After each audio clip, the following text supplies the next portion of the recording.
Netflix has been adding a lot of original content lately. From shows to movies, they are making a mark in the entertainment industry for helping creative people make projects and have a place to host them.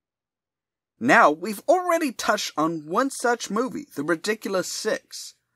But today, I wanted to take an in-depth look at a new movie in an existing series, Pee-wee's Big Holiday. I'm Ollamh, and welcome to Geek Corner Reviews.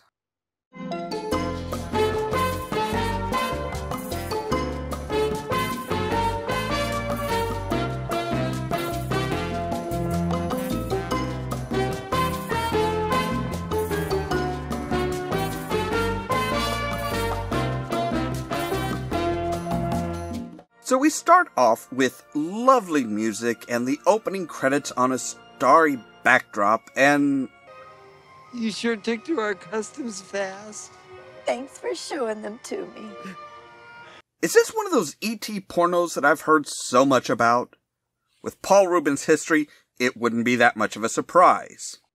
But nope, true to movie tropes, this one starts off with a dream sequence that would certainly make for a more interesting movie. After waking up, we see that Pee-wee still has a deep interest in the Rube Goldberg-style machines. But this time, it's not just his house. That's right, he's taken over the entire town with this silly setup.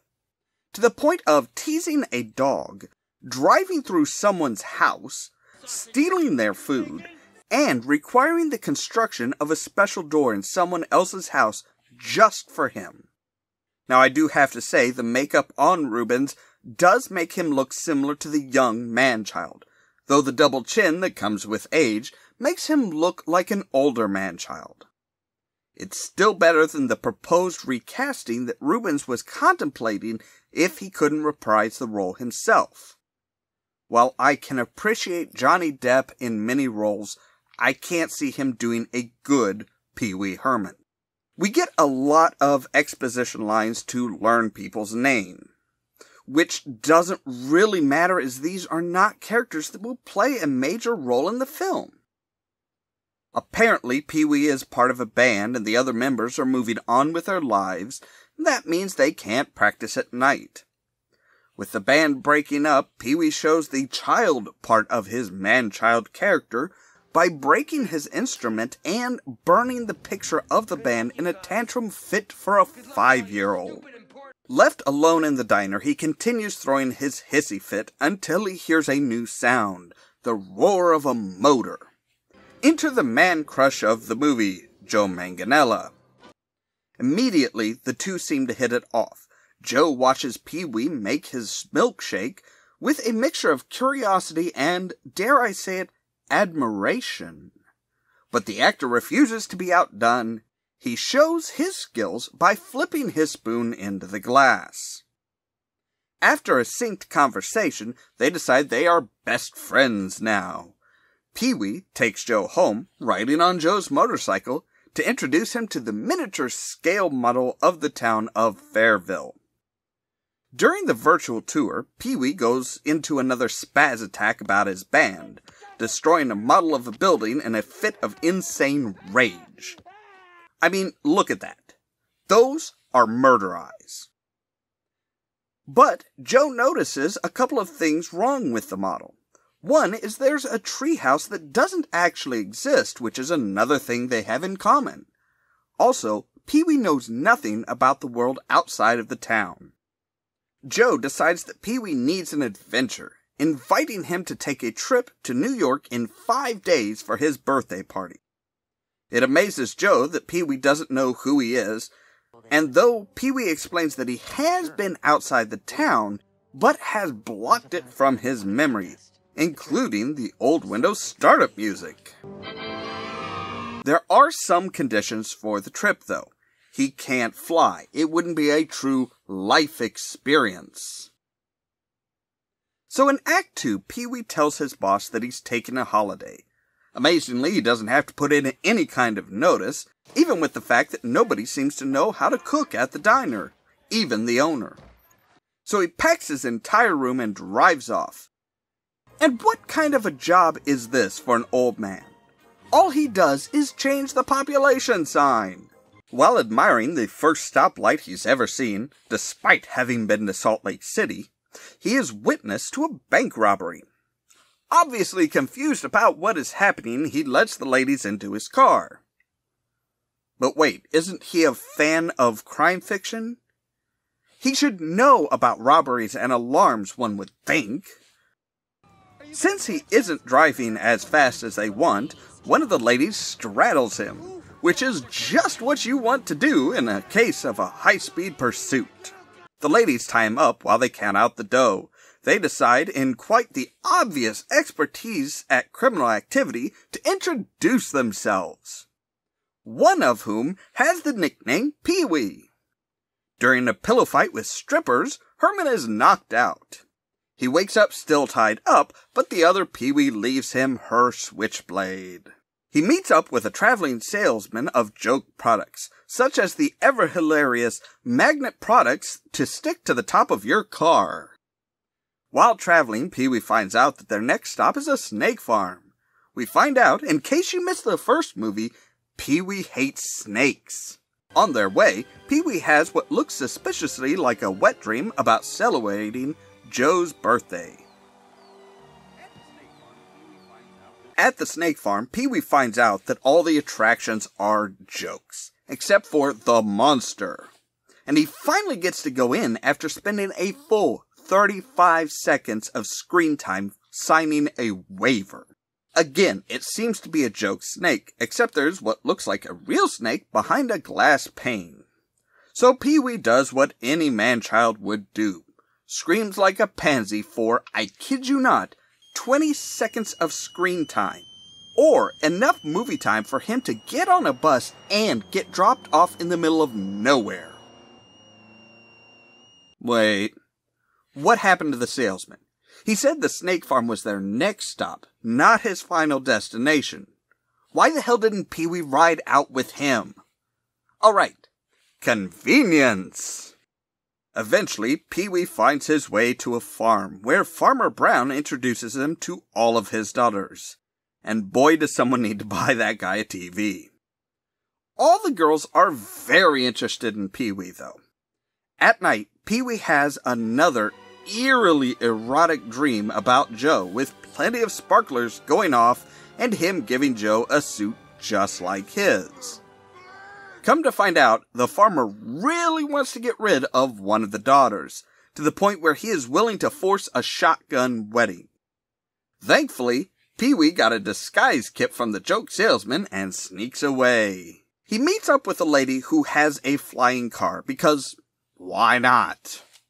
He gets an in-flight meal, winds up eating the garnish, which apparently nobody has ever thought to do before. He also winds up taking both types of peanuts he is offered. Now this is one of the missed opportunities with the movie. Joe warns him that the only thing he will learn flying is that he prefers roasted peanuts over plain salty. It would have been a perfect time for Pee-Wee to have concerns that he's not living the experience that he should be, but instead they just breeze right past it. Having passed out, he has another dream. This time, him and Joe jousting while riding piñatas. And I seriously wonder when they're going to have them just wrestling in bed.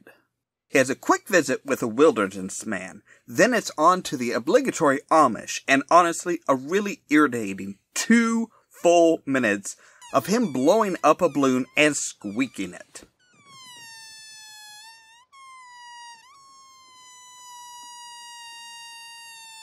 Which catches on with the Amish. He finds out that the lady robbers are there in disguise. They convince him to steal the horse and buggy as long as they leave some of the loot from the bank. Finally, they make it to New York on the day of Joe's party. After another obligatory scene of Pee-Wee wandering around New York singing a 3-minute musical number, he finds himself in Central Park across the street from Joe's apartment, and promptly falls down an open manhole. While he burns through match after match, which apparently he carries everywhere, Joe gets more and more depressed that Pee-wee isn't there, because woe be it that someone you met 5 days ago from another state not show up at your party. Finally, someone hears Pee-wee screaming and the story shows up on the news. When they report that the boy in the well is requesting root beer barrels, Joe just knows that it's Pee-wee, because that was the first thing they had in common. Despite the fact that he's got to go and rescue his new bromance, Pee-wee, Joe has time for one last chip. And because the elevator is too much time, he zip-lines down to the park. Everyone Pee-wee knows and has met in his trip appears to be seeing the same news broadcast. In a deep conversation, we find out that they both have been focusing on each other. With a lucky mention of a metal plate, Joe pulls out a magnet from his fanny pack, and yes, apparently Joe Manganiello wears a fanny pack with his tux. He lifts Pee-wee out using the metal plate in his head.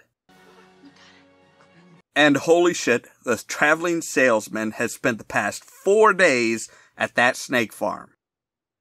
So I guess you could say he's the not-so-traveling salesman. Instead of going to the party, Joe takes Pee-wee to the roof where he has built a giant miniature world taking up the entire roof in 5 days, minus the travel time to get back to New York via motorcycle. Joe feels the need to remind Pee-wee how they hit it off the minute they met, because again, 5 days is such a long time. He even had time to build a tree house. They wind up setting up there in what looks like a really cramped version of 16 Candles. They share a couple of root beer barrels. At the end, we find out that Pee-wee has also apparently bought a dictionary since he now knows the definition of garnish and the origins of the term solar power. Waiting until he gets off at 5, listening for a familiar sound, he goes out to meet Joe on his motorcycle. Pee-wee straps on his helmet and drives the bike down the street with Joe Manganiello on the back. Now, they don't say if Joe comes to visit him from New York or if they moved in together in Fairville, but it seems they are maybe a bit more than friends. Maybe they're just roommates, but I like to think that Joe is more than just a buddy and was really the love interest in this movie from the start. This movie has a lot of points of a love story. The initial meeting and interest, the special invitation to an event, the longing and dreaming of time spent together, despair at the thought of one party not showing up, the second meeting and going off away from everyone else to spend quality time together, and finally, getting back into regular life but with that someone special there in your life. So the question is this a good movie? In many ways, it seems to be like The Force Awakens, a rehashing of a story from earlier movies with the same characters. It mirrors Pee-wee's Big Adventure, but updated to prove that they aren't changing the character or story that much. They could have very easily cut some of the adventures he had out and expanded the ones left in. And some of the adventures seem to cause trouble for no other reason than giving Pee-wee a chance to find a silly way out. All in all, it is a decent movie. Each act has its own feel and style, and the pacing doesn't feel that off. I think this is a movie that anyone who enjoys Pee-Wee Herman will want to see, and it's nice to see Netflix giving Paul Reubens a chance to reprise the role. So that was our review of Pee-wee's Big Holiday. What do you think? Have you seen the film, and if so, what were your feelings about it? If you haven't, do you think that the movie might be worth watching after seeing this review?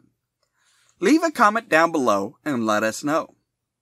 As always, thank you so much for watching, and stay tuned for more from Ollamh Productions.